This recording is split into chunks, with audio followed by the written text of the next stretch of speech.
You're listening to Across the Pondcast. Cybersecurity rants and war stories from both sides of the Atlantic.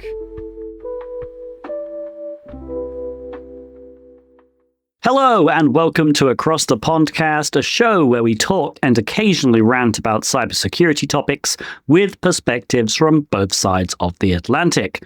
I am Tib3rius. I'm joined, as always, by my lovely co-host, Mr. Andy Swift. Andy, how are you doing? Hello, Cuddle Pickle. I am really good, thank you. It's the end of the day, coming towards the end of another week. Happy days. Yes, slightly earlier over here, but yeah, it's nice. What are we talking about today then? What's on the agenda? Well, the title of today's episode is Certified Rant, which you liked when I came up with that like 5 minutes before we started recording. So yeah, let's rant about certs in cybersecurity. Everybody's favorite thing to argue about on social media, I feel. Andy, are you certified to rant about certs? I feel I'm certified to rant about stuff. Yeah. I'm getting old now, so I'm a parent, so I can rant about a lot of shit. But yeah, specifically certs, though, Andy. Specifically certs. Bring it back to certs. Yes, in my role of trying to get endless numbers of pen testers through exams throughout my career, yes, I have plenty to rant about various certifications. Excellent. I'm sure we'll get there in a minute. Before we start, this show is made possible thanks to our sponsors. If you want to sponsor an episode, please send us an email to sponsors@acrossthepodcast.net for more details. So, certs. We love them and we hate them, I feel. We were talking about this before we started recording. Like, we don't really do certs anymore. Mm-mm. I wrote in the show notes, like, diminishing returns of certs as your career progresses. I mean, let's talk about what certs are, really. And a cert is effectively just proof that you have some knowledge, right? Like, if you do the OSCP, you take the course, because anyone can take a course, right? If you take a course, but you don't have a cert to go with that course, that doesn't really show you've learned anything from the course. So people can obviously, if they take the OSCP, you get the slides, you get the videos, you get the lab time. Just going through the slides doesn't really prove that you've learned anything.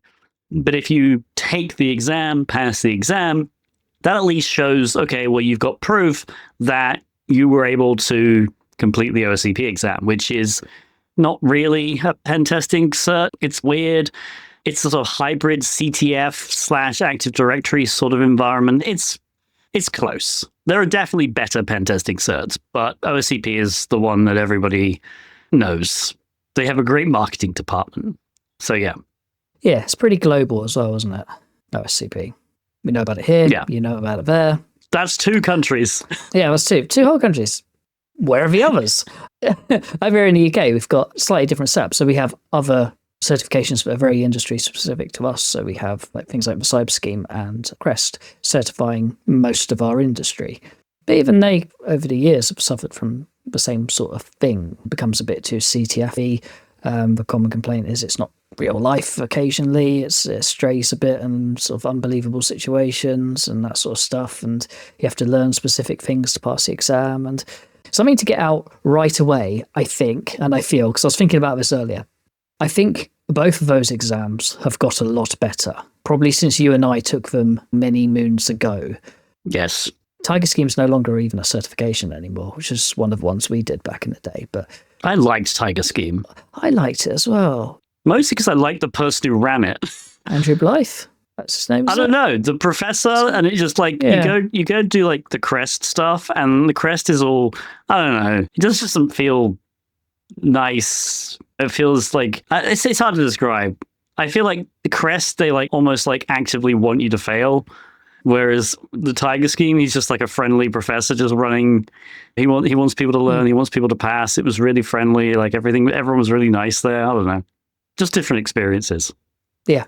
And you had to go to Wales as well. Yeah, I mean, that was the worst bit, but I quite liked that. It was quite good. Every 3 years you had to recertify. You had to go to university in Wales, and we both drove there, didn't we? And yeah, it was literally at the university. They'd sit you down in the lab, and you do the practical exam was always on day 2, so the written exam was on day 1. So you always knew that if you failed on that first bit, you probably weren't coming back for day 2 because you got to pass both elements. So the written / multiple choice / long form question part was all on day 1. And they marked that overnight, which was a really nerve-wracking thing to do because you're just sat in your hotel room overnight just going, I don't know, that's a really bad answer I gave to that one, or that was a good answer, I must have got points there. Sort of adding it up in your head, and you don't know what's going to happen the next day when you walk in. You're like, nah, you failed, sorry. Or thankfully I don't think we ever did, but we passed it flying colours. We did. But run by Professor Andrew, I'm sure it was Andrew Blythe actually, was there, and you get to sit down, you get welcomed in, and he'd talk to you as well for other thing. It was friendly, like you say. It was like a face to it. And then there's always, do you remember, it was a whole day event, and then at lunchtime you got lunchtime to go and have lunch in the university canteen with some free vouchers or something. And that to me was the worst bit, because you had to you got to sit there. You couldn't really go and just Google anything or search anything or check anything because they were with you. And I just sat there just mulling over all of the bad mistakes you've just made in the first half of the day. And you're like, how can I make this better in the second half of my day? Frantically trying to remember stuff. I didn't make any mistakes, though. Oh, no, of course you didn't. No, of course you didn't. I did the web app exam. You were doing the infrastructure one. Yeah. I remember you going in after the web app one, telling me what was wrong with it, which is funny. Yeah, it was a good days. But no, that's now collapsed. It's not a thing, not run anymore. But which is a shame. It is a shame. I'd like more of an academic approach, and they always used to have that, because they always used to afterwards. There's and cyber schemes still do this actually, but afterwards there was always a bit where you sat down and you presented your findings, and you got to give a set of justifications as to why you gave answers that you did, or why you came to this conclusion, or why you popped a box in that particular way. It wasn't that kind of exam where you have to do it in the prescribed way that the exam says, otherwise you fail. Crest. And you could sit there and because I remember there was one I had to do, and it was a web application on the front of it. And the question was aimed at, you had to give them details of what was in the database underneath. But I can't remember what it was. Certain tables, certain rows, certain column, there's some information. What is it was the question. So the idea was you had to SQL inject your way up to it and get the data out, was the legit way of doing it. But there was also another really convoluted way of chaining together 2 different exploits to pop the box as well. Nothing to do with the application, but you could get the same answers from it. But as long as you could talk your way around it and talk why you did that and how you did that, they were like, oh, didn't realise that was a thing, but good. We see what you've done there. That's good. And you'd get the marks. You were just I suck at SQL injection, so I did it another way. Yeah. At that time, that's probably actually the truth. Yeah, I am terrible at web applications. If I can find a way around it, but it doesn't involve me doing any kind of SQL, then I will take it, absolutely. But yeah, Crest is still going strong. And the thing I wanted to get out at the beginning of it is it has changed a lot over the years. Cyberscheme as well. They've changed a lot from where they were. Because it was that old. Do you remember when we first started, there were a couple of check team leaders, the first company we worked at, and they would end up just recertifying by just doing the same thing every 3 years. Such was the rotation of the boxes. It was literally same tricks every time, no difference, nothing particularly related to pen testing. Yeah. Yeah. And they'd end up coming back every 3 years doing the same thing and getting through. And it was kind of annoying. But yeah, it's changed a lot now. The labs are a lot better than they used to be. There's a lot more rotation than they used to be. A lot deeper questions, a lot better questions. And the other thing that they've done is they've gone away and they've partnered up with Hack the Box as well, which is quite nice. Because before, all of the certs in the UK used to do the same thing. They used to give you a reading list, and it was like, oh, do I have the book here? Oh no, I took it off my shelf because it was weighing it down. TCP/IP Illustrated, volumes 1 to 4. It was the reading material. And you're like, this has nothing to do with pen testing, but I've learned a lot about TCP/IP. Thank you. Yeah. And it's just, that was all the kind of guidance you got. So the idea was you sit a practical exam based on a load of generic computing books. And it's not particularly helpful. But yeah, now they've got practical labs on Hack the Box and things, which I'm told are really helpful for the exam. So a guy of mine's just sat it literally a couple of days ago, actually. And he found them immensely helpful for the actual exam, which is, it's nice to do doing stuff like that. I don't see the point in keeping it like a small club of people that know the answers or know the route to finishing the exam correctly. You see what I mean? So Yeah, OSCP in that sense has changed as well. And I think it's probably due to places like Hack the Box, Try Hack Me, Pentester Labs, like coming along and sort of, it's crazy. You can learn a lot more for free almost on those platforms than the OSCP ever used to teach. Like when I took the OSCP exam, there was no Active Directory. There was a buffer overflow box that was worth 25 points out of 100. Given that the the passing mark you need to get is 70. It's just insane, because you had to craft a buffer overflow from scratch effectively, which, okay, is an interesting thing to learn, but why was it in a pen testing exam ever? It's just odd. Like you never do that pen testing. It was always just weird. I mean, it was like free 25 points. If you just learned how to use like the Mona plugin, you could like do it in less than half an hour, honestly. It wasn't that bad. And then there were obviously there were 4 other boxes. 2 of them had user and root, and the other 2 just had user, you instant roots basically. But yeah, they were fine, I think. The issue there are so many issues with the OSCP even still. Like the fact it's a 24-hour exam and then you get another 24 hours after that to write the report is just silly. It's really silly.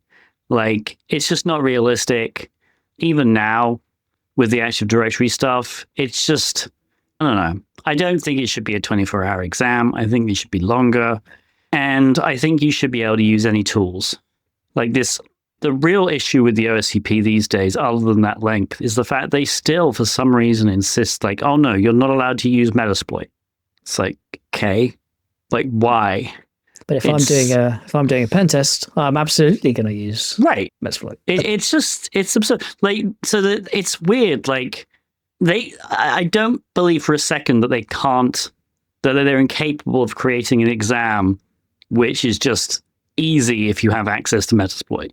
You can make a pen testing exam which is resistant to Metasploit, or at least the Metasploit, like you have to at least configure the module in some way because the setup is a little different, like stuff that you would encounter in real life.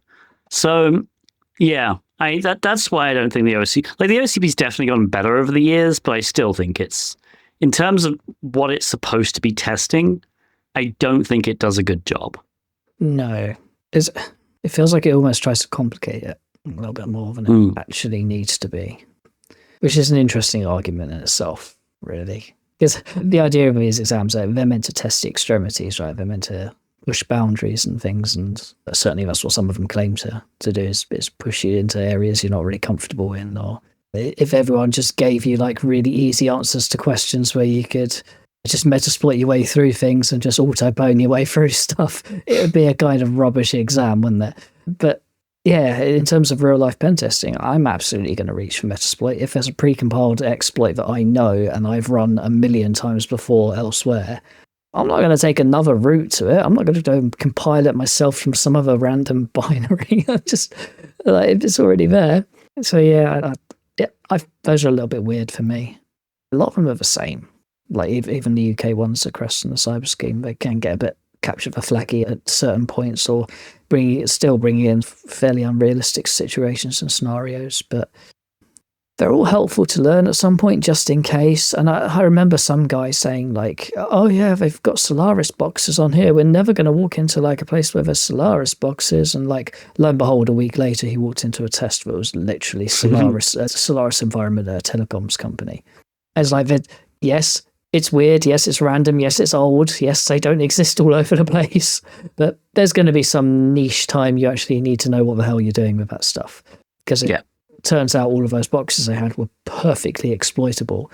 But walking in there, if they didn't know anything about Solaris whatsoever, you would have never got those in a real life situation. So yeah, I'm kind of 50-50 on it. I think it needs to be, but the issue they have is you've got to weigh it up carefully, haven't you? You've got to have enough realistic stuff in there that's easy, and a load of stuff that sort of pushes you to think outside the box a little bit. And that's a really hard balancing act to do in an exam situation. Yeah. Yeah.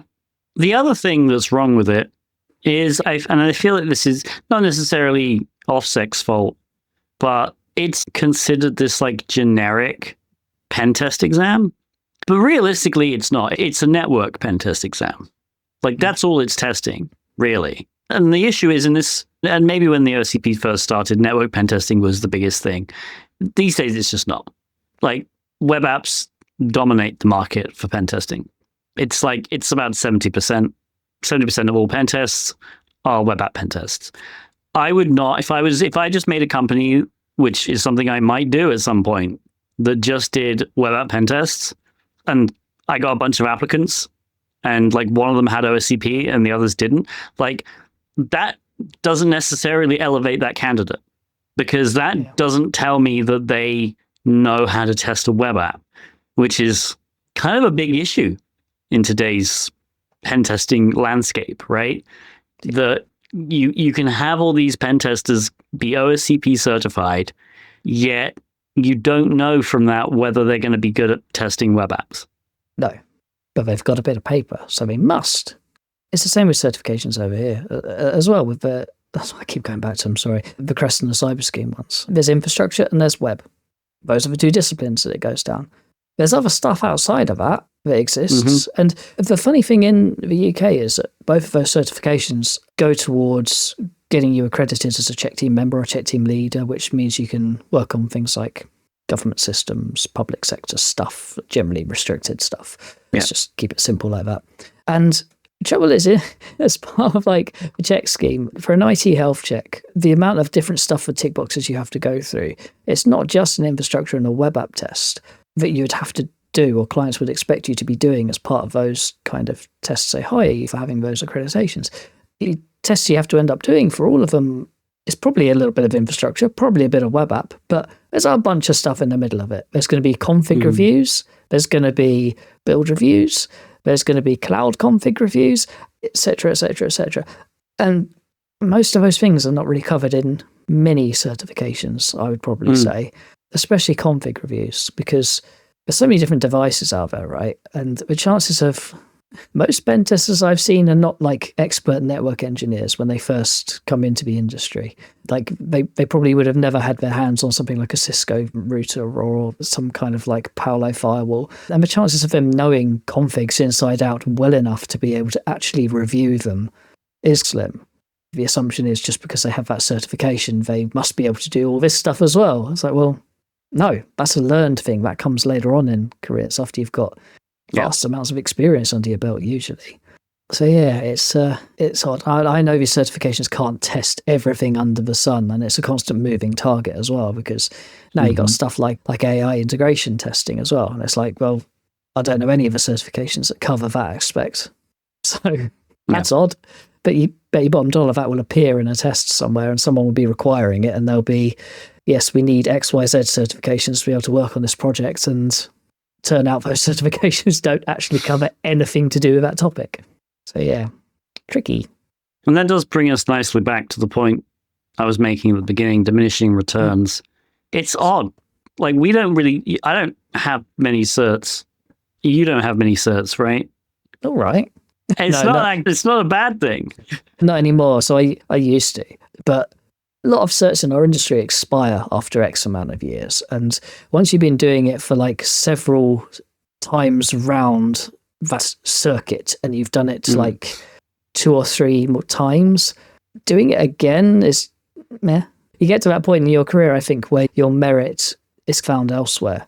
So you start judging someone by the kind of research they've done, the kind of exploits they've developed, the vulnerabilities they've uncovered, the tools they've written, and all of those sorts of things start to come off it. But yeah, right at the beginning of your career as a junior, not everyone has that sort of stuff. So it is.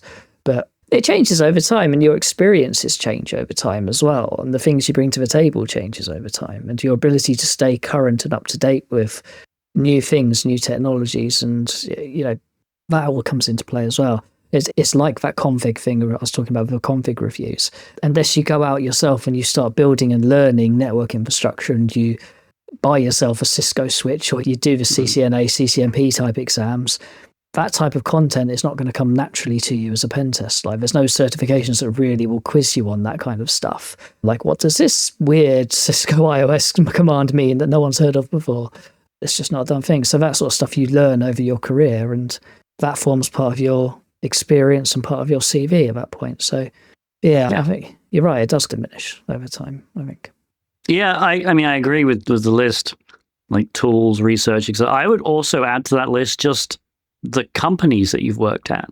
Like if I was hiring a pen tester, like a senior pen tester, and I got a resume from someone who, let's just say, had 10 years experience in the industry, and they passed their OSCP, let's just say 9 years ago, and they haven't got a single cert other than that listed, but they've worked for a bunch of testing consultancies whose names I recognize. That alone, for me, would give me a degree of confidence. I obviously have to interview them and ask them questions and make sure they weren't just blagged their way through their career. Yeah. But that alone gives me confidence. Like the fact that they've been hired by a bunch of consultancies that I know, that I probably have old colleagues at, friends at, that I know are not just going to be like, oh yeah, we'll just give this random guy a chance.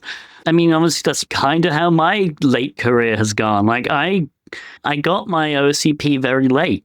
I got into the industry when you literally could, as I've said many times before, trip and fall into cybersecurity. I had a job as a junior pen tester without any certs, right? Nothing other than my degree in computer science, right? I finished my master's while I was working as a junior pen tester. I didn't even technically have a master's in information security when I got my first job as a pen tester. And I passed the CREST exams, like the baby CREST one. And that's what Ed used to call it, baby CREST. It was baby CREST. The CRT, for people that are wondering. But yes, the baby CREST exam. It's the baby CREST exam, yeah. And the daddy CREST exam. Oh, that could be infrastructure. Web application could be mummy. Okay. So it's taken a turn again. Anyway, yeah, and after that, after I got CRTO or something, or CW, so the CRT is the baby one. Whatever the one that comes after that is, I forget the name of it. The one that gets you check team leader, whatever that one was, I can't remember because it's so long ago now. After I got that, I think we both kind of just coasted for a while because we were sort of, we're both check team leaders and we're both sort of senior pen testers.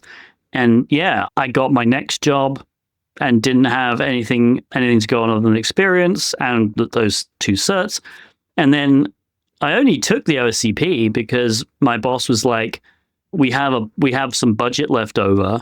Is there any like cert you want to take? And I'm like, well, I probably should get the OSCP at some point. Why not now? Just because. And so I got it in 2017, I think. I entered the industry in 2011. So 6 years into my pen testing career, I got the OSCP. And then after that, I really haven't I think I got the certified red team, not operator, the CRTP. So certified red team professional, I think. It's an Active Directory exam. And I only took that because honestly, I was bored. Yeah, and it was like, well, I should probably, everyone's saying this exam is fun, so I'll take it. And I did. But it didn't do anything for my career because I've been a web app guy since almost 2 years into my career anyway. So, yeah, other than that, I haven't taken it. I haven't even taken the Burp Suite Certified Professional. I want to take it. I really want to take that exam. But the problem for me is I'm so busy because I'm senior, well, I'm technically like a principal, right? I don't know what you call that. Like we have senior level, we have principal level. I'm at my previous role, I was kind of like a senior principal. Like they were at the point where it's almost like making up roles for me. But yeah, so I'm already like ridiculously worked because you can put me on pretty much any web app engagement, no questions asked.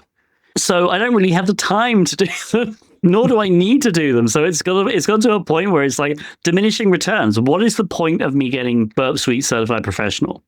There isn't one, other than to say that I have it. And will my career be better if I got it? No, like not at all. I don't need to take that exam. I want to take it because it looks like a fun exam. People have told me it's really fun and it's tough. It's like a 3-hour thing, but there's just no point. So, and I feel like this is what happens with a lot of people like who are senior. Like, unless you are doing the exam on your own time or just because you want to, there really isn't any point in doing it, because ultimately when you apply for a new job, all they're going to look at is your work experience and then ask you questions and look at your research, look at the tools you've made and look at stuff you've done. And certs become kind of irrelevant. Rant over. I'm going to put my hand up. I think this is possibly where there's a big difference between here in America, because very much as you described is kind of how it is over your side of the pond, right? Over our side, there are very strict certifications that you have to be able to work on certain, as I've said before already, certain types of network. So things like government, public sector type of networks, anything like that will require some kind of check accreditation usually, which means you have to have certain certifications to be able to get into that. It's slightly different over here in that, yeah, there are diminishing returns of other certifications, but there are, within the UK, very recognised certifications that if you're working on like large bids or anything like that, those will absolutely be listed within like the specifications for you to even bid on the work. So there are those, and I think that's quite a good thing. And then just now in the UK, they've also introduced, on top of the check scheme stuff, they've also introduced professional titles into the mix as well. So there's a body that holds professional titles, so like almost like accountancy, I guess. So you have like a chartered cybersecurity professional, for example. Ooh, fancy. It's just fancy, yeah. One of our guys has just got it, chartered cybersecurity professional, which is nice, but it's you have a check team leader like certification and the relevant experience, and you put together a nice bit of documentation for them, and you get your professional recognized title, which is, I think, quite nice. But also as a part of that, you have to do kind of continuous development and improvement throughout that period, where you have to recertify again. At the beginning of it, I thought like, oh, this is just like another kind of money grabbing exercise. But I was like, I actually quite like the concept in some ways of having a professional title and then having people doing that kind of professional development, because I think there's still value in doing that professional development thing and having it recognized, maybe not specifically certifications. So yeah, they're not the be all and end all, but I think over here there are certain industry certifications that are heavily recognized, and people generally won't use you too much on certain specific types of jobs unless you have them. So it's kind of a case of you have to do them rather than you want to do them, I suppose. But anything outside of that, yeah, there's a lot of certifications within cybersecurity now that are just vendors, customers, clients don't recognize and probably wouldn't have even heard of. So unless you're an employer, you're not going to really have heard of them.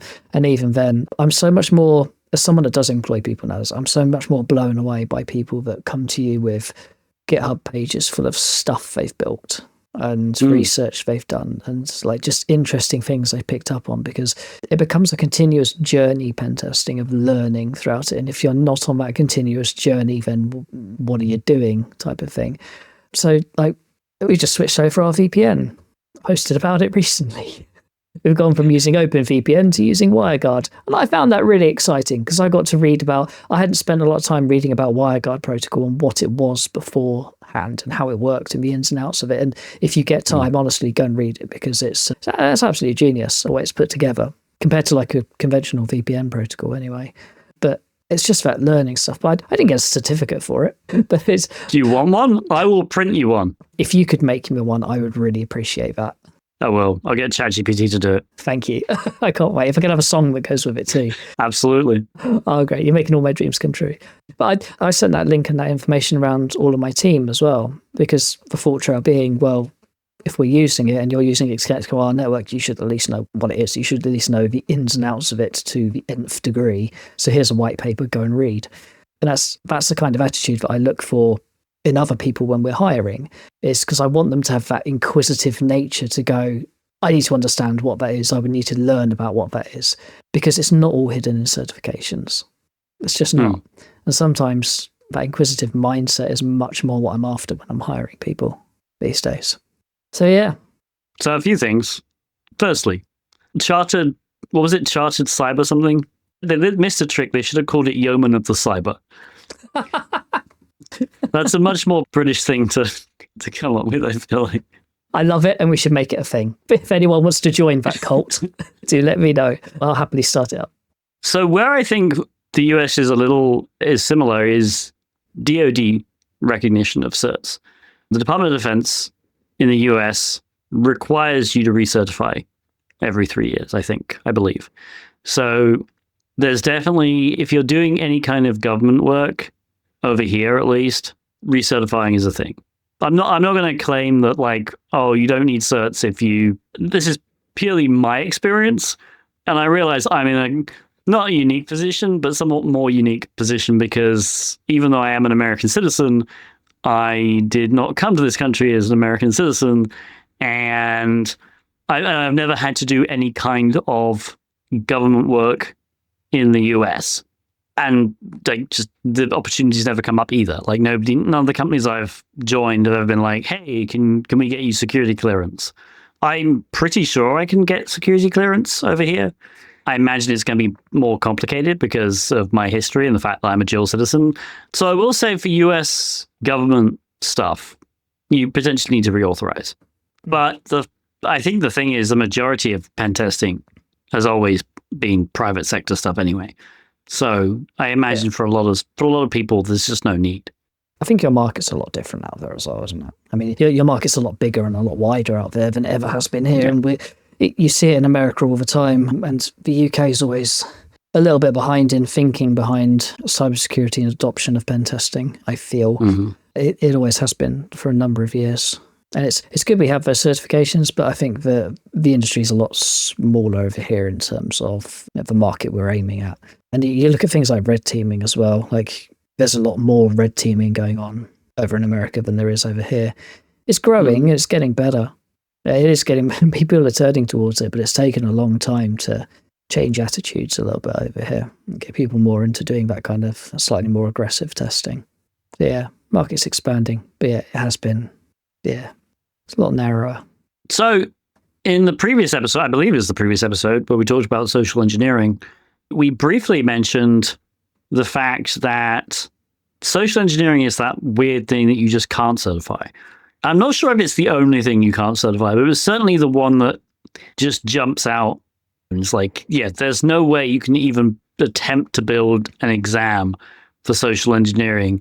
Ultimately, the people who are going to be involved in the certification process are going to be aware that there's social engineering going on. And so, like, you just can't test for it. Like, the point of social engineering ultimately is to exploit people, lie to them, and just be dishonest. And in a testing environment, that's just not going to work because they're obviously going to know that there's a test going on. And, you know, what you're going to say, oh, yeah, that would have convinced me if I knew this, if I didn't know this was, like, it's just impossible to test. So there's some things, like, you just can't certify social engineering, I feel like. You just have to, you have to train people and put them with somebody who's more experienced. And ultimately be like, okay, well, follow me around, watch what I do, and then ultimately try it yourself at some point. I don't know if there's another example I can think of. No. There are certainly instances where there are certs that just don't exist. We were talking about this before we started recording, like config and build reviews. I don't know any certs that test for that. Yeah. But it's definitely possible to do that. Imagine how dry that exam would be. Oh, it'd be terrible. A build review of this Linux box, marking you against the CIS benchmarks. Oh, that would be awful. But yeah, they don't really exist. No, but it's not something that you couldn't ever test someone against, or you couldn't ask questions to them at an interview, for example. You could ask them about certain configurations or certain like things in user profiles that might expose X, Y, Z, and you can throw questions at them and work out how much they know about a build review or a config review. You can throw them lines from an iOS config and see if they know what it means or what it would indicate and such. So there's ways of questioning it, even outside of certifications. But no, social engineering is one of those kind of ones where you have to have a kind of leap of faith. Like even if you're hiring someone that's an experienced red teamer or claims to be, it's very hard to like for them to evidence even their background at physical social engineering. And the awkward thing on the other side of it is that so much of red teaming goes back to social engineering and physical social engineering. And I think probably, if we're very honest with ourselves, about 80 to 90% of the engagements we do would probably have failed if we didn't have guys that were really good at physical social engineering. It's that foot in the door, it's that getting that foothold, isn't it? And you've got to have people that are very good at that. But even if you train someone to do that, you still never really know how they're going to react in like a real life situation when you put them into it. It's all well and good training someone to lie face to face to someone, but actually throwing them into a high pressure situation where they have to. Some people come out very different in those high pressure situations than they do in regular conversation, like completely different people sometimes. Some just freeze and don't know what to do. And you're like, well, just couldn't have predicted it from the type of person you are outside of that scenario. It's also a very dynamic thing as well. So we covered this a bit in like the episode we did a while ago, but it's a very dynamic thing and you've got to be able to think on the spot when you're doing stuff like that. And it's very tough to create a certification or an exam where you have to dynamically think up content and react to it as you go. Because how do you mark that a dynamically changing exam question? You can't. Yeah. Thinking about it, I guess the closest we do have is the social engineering competition at DEF CON. Because that I know there's obviously, you have to apply, you have to pass. There's like a certain preliminary stage where you have to like do research and actually know stuff about the company and the social engineering village to do a social engineering engagement. It's just that the final bit is live at DEF CON. So yeah, but again, while it's a competition, it's not necessarily a cert. And I'm sure there is stuff where it's not necessarily the best social engineer that wins. So social engineer, I get. It's not necessarily the best social engineer who wins. It's, because it ultimately depends on who you get. Some people, if your target is just not going to give up stuff, then it sucks. But that's just the hand that was dealt. So it's not an exam. It's not really a cert at all. It's a competition for that reason. Like there is some luck involved. There definitely, and I'm not trying to diminish the level of skill that the people who reach the final have, but I'm sure they would agree that there is a degree of luck, at least, in the target you get. Yeah, I mean, in live red teaming situations anyway, it's a gamble who you're going to come up against and who's going to be in front of you and who you're going to have to interact with. You don't always know. Sometimes you might watch things like security guard rotations or receptionist rotations and work out a certain target. But yeah, beyond that, a lot of the time, even once you get past that stage, there's going to be interactions you will have. They're going to be dynamic. They're going to be ever changeable. Yeah. And yeah, sometimes a lucky break is a lucky break, and you've got to be able to react to that, take that opportunity, use it, and make the best of it without looking suspicious the whole way. Like if someone hands you like the winning lottery tickets, you've got to try and not smile. It's that kind of situation. Like someone gives you the keys to the kingdom on a red team engagement, and you're like, yes, I know this is going to be good. You can't show that in your face, otherwise you will get found out. So that's containing that excitement is I find that very tricky, not smiling at situations. That's the hardest part for me. But yeah, very tricky one to certify. Overall, you've got to be trusting in people's experiences. And I think you've got to, as you go through your career, I think you've got to make an active effort at some point to document all these things and all these experiences you have, and so you can talk about them. Because that's another thing from the hiring point of view. If someone can talk about something, talk about it well, and they're passionate about it, and you can tell that, and you can feel that's worth its weight in gold as well from our side. So yeah, I guess that's my kind of advice, I suppose, really. Yeah, certifications do have diminishing returns over time, but you've got to keep all those things you do, all those tools you develop, the vulnerabilities you might discover along the way, CVEs you might discover, anything like that. Keep it in a little lockbox, because one day all of that stuff is probably going to be worth more than any certification. Boom. I agree. Yes. Broadly. The last note I have is an Animal Farm reference I just wrote down because I thought it was funny, which is 4 legs good, cert mills bad. Because, yeah, we've talked about some of the bad stuff with specific certs, and we've talked about some of the good stuff. But what we really haven't covered is some of the organizations that give out certs that are just bad organizations in general, right? And I don't think we've cut I think people throw the term cert mill around kind of loosely, and they use it against organizations that have bad certs but aren't necessarily cert mills, right? Like somebody, I forget who it was on Twitter X the other day. It was like a cert mill is where you basically don't learn anything. You're just given the certificate. Like it's just like, okay, you pay some money, you get a cert. That's a cert mill. If you learn something, even if the exam itself is kind of dumb, and it's easy to pass, if you've learned something, the content's good, that's not a cert mill. But there are definitely cert mills where, someone has created some kind of certification. Maybe there's a course that goes with it. It's not a good course. It's not a good cert. It's basically pay to win and just pay to get something on your resume. Obviously, that's bad. And nobody really wins because even though you might get some cert on your resume, like the problem with it is like a lot of these cert mills get exposed after a while. And it's definitely going to get exposed when you don't have the knowledge to back up what the cert is claiming. If you have a cert that says, Master of Active Directory or something, and then somebody throws you into an Active Directory environment and you can't do anything, or you're like, what's Bloodhound? Yeah. Master of Active Directory. I like that. Yeah, mad. You're mad. Great. Let's go create that right now.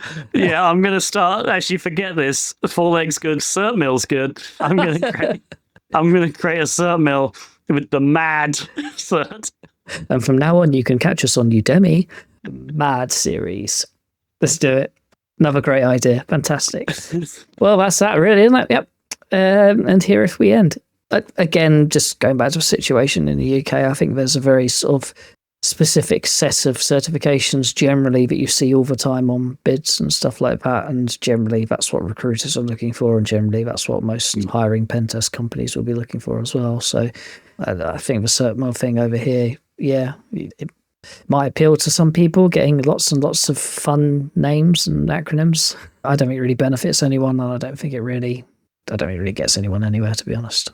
Yes, that's my only thoughts on it.